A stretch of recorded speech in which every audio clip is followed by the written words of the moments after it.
పెద్దలకు హృదయపూర్వక నమస్కారాలు. వేదికపై ఆశీనులైనటువంటి నా ఆత్మీయ సోదరులకు, టీఆర్ఎస్ పార్టీ కుటుంబ సభ్యులకు అందరికీ కూడా హృదయపూర్వక నమస్కారాలు. ఓరుగల్లు అంటేనే పోరుగల్లు.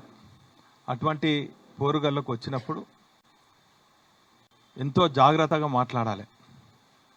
అధికార మదంతోని, పిచ్చి చేష్టలతోని, చిల్పి చేష్టలతోని నిన్న రేవంత్ రెడ్డి గారు 60 ఏళ్ళ తెలంగాణ ప్రజల కలను నిజం చేసినటువంటి ఒక ఉద్యమకారుని పట్టుకొని నానా మాటలు అన్నాడు.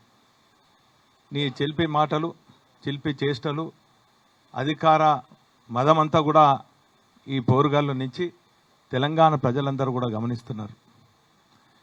ఈరోజు కేసీఆర్ అనే వాడిని మొలికెత్తనీయరట. నువ్వు కాదు కదా, నీలాంటి 100 రేవంత్ రెడ్డి వచ్చిన నీ గతంలో ఉన్నటువంటి నీ గురువు, ఇప్పుడున్నటువంటి కాంగ్రెస్ పార్టీ కరుడు కట్టినటువంటి సమైక్యవాద అయినటువంటి వైఎస్ రాజశేఖర రెడ్డి గారు ఇద్దరు కూడా కేసీఆర్ గారిని ఏం పీక్కోలేకపోయాడు. నీ తరం ఏమవుతుంది? ఈరోజు కేసీఆర్ అనే మొలక తెలంగాణ ప్రజల్లో గూడు కట్టుకొని ఉన్నది. తెలంగాణ ప్రజల హృదయాలలో మొలకెత్తినటువంటి ఆ మొలక వటావృక్షంను నువ్వు ఎవ్వరు కూడా నీలాంటి 100 రేవంత్ రెడ్డిలు వచ్చినా కూడా ఏం కాదు. పైపెచ్చు కాళోజీ కళాక్షేత్రాన్ని ప్రారంభించినావు. దాని పునాది రాయి ఏంది, దాని స్థల సేకరణ ఏంది కనీసం తెలుసుకోలేక, కనీసం అది ఎవరు ప్రారంభించినని నీ నోటి నుంచి ప్రస్తావిస్తాం అనుకున్నాం. నీ అనుచరులు కూడా చెప్పనట్టున్నది. దానికి ఒక చరిత్ర ఉన్నది. ఇంతకుముందే పల్లగారు చెప్పిండ్రు. గతంలో కూడా సమైక్య రాష్ట్రంలో కాళోజీ గారు చనిపోయి 2002లో చనిపోతే 2004 వరకు 2 సంవత్సరాల పాటు నీ పాత గురు ముఖ్యమంత్రి ఉన్నారు చంద్రబాబు. కాళోజీ ప్రస్తావనే లేదు. 2004 నుంచి 2009 వరకు మరి మీ కాంగ్రెస్ పార్టీ ప్రభుత్వంలో ఉన్నది. కాళోజీ ప్రస్తావన లేదు. కానీ కాళోజీకి సముచిత గౌరవం ఇచ్చి ఆ రోజు 2009లో ప్రజల ఆశీర్వాదంతో నేను గెలిచిన తర్వాత కవులు, కళాకారులు, కాళోజీ ఫౌండేషన్ వాళ్ళు 300 గజాల స్థలం కావాలంటే 3 ముఖ్యమంత్రులను, వైఎస్ రాజశేఖర రెడ్డి గారిని, కిరణ్ కుమార్ రెడ్డి గారిని, రోషయ్య గారిని కలిస్తే 3 గజాల స్థలం ఆ రోజు మీ ప్రభుత్వం, కాంగ్రెస్ ప్రభుత్వం ఇవ్వలేదు.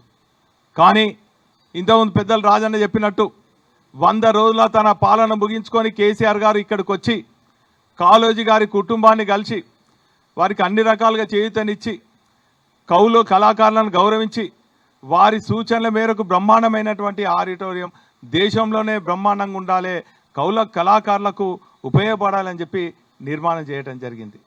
ఈరోజు అంత గొప్ప వ్యక్తిని పట్టుకొని చిల్లర మల్ల మాటలు మాట్లాడితే పోరుగల్లు ప్రజలందరూ కూడా చూస్తున్నారు. నువ్వు అన్నట్టు కాళోజీ గారు కొటేషన్ తీసుకున్నారు. ప్రాంతం వాడు ద్రోహం చేస్తే ప్రాంతంలో పాత్ర పెట్టడం, ప్రాంతేతరుడు ద్రోహం చేస్తే ప్రాంతం పొలిమేరకు తరిమి కొట్టడం. ఖచ్చితంగా ఆ కొటేషన్ నీకు, నీ అనుచరులకే ఖచ్చితంగా వర్తిస్తుందని చెప్పి ఈ సందర్భంగా తెలియజేస్తున్నాను. తెలంగాణ ప్రజలు మరవలేదు, వరంగల్ ప్రజలు మరవలేదు. తెలంగాణ ఉద్యమం జరుగుతుంటే నీ గురువు అయినటువంటి చంద్రబాబును ఆ సూచనల మేరకు, ఆ డైరెక్షన్ మేరకు నువ్వు, నీ అనుచరులు తుపాకులు, రైఫిళ్ళు, పిస్టళ్ళు పట్టుకొని ఉద్యమకారులపైన కాల్పులు చేసిన సంఘటన ఇంకా తెలంగాణ ప్రజలు గుర్తుంచుకున్నారు. అది ఖచ్చితంగా మీకే కాళోజీ గారి కొటేషన్ వర్తిస్తుంది. అది తూచా తప్పకుండా తెలంగాణ ప్రజలు ఖచ్చితంగా మిమ్మల్ని, మీ పార్టీని ఈ ప్రాంతంలో పాతరేస్తారని కూడా ఈ సందర్భంగా తెలియజేస్తున్నాం.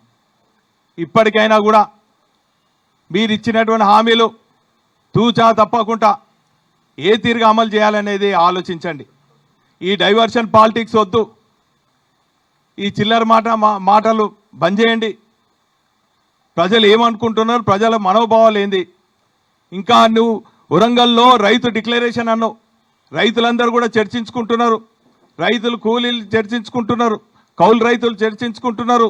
నువ్వు ఇస్తా అన్నటువంటి 15,000 ఇస్తారు కావచ్చు అని ఆశపడ్డారు, కానీ భంగపడ్డారు. మహిళలందరూ కూడా ఎంతో ఆశతోనే వచ్చిండ్రు.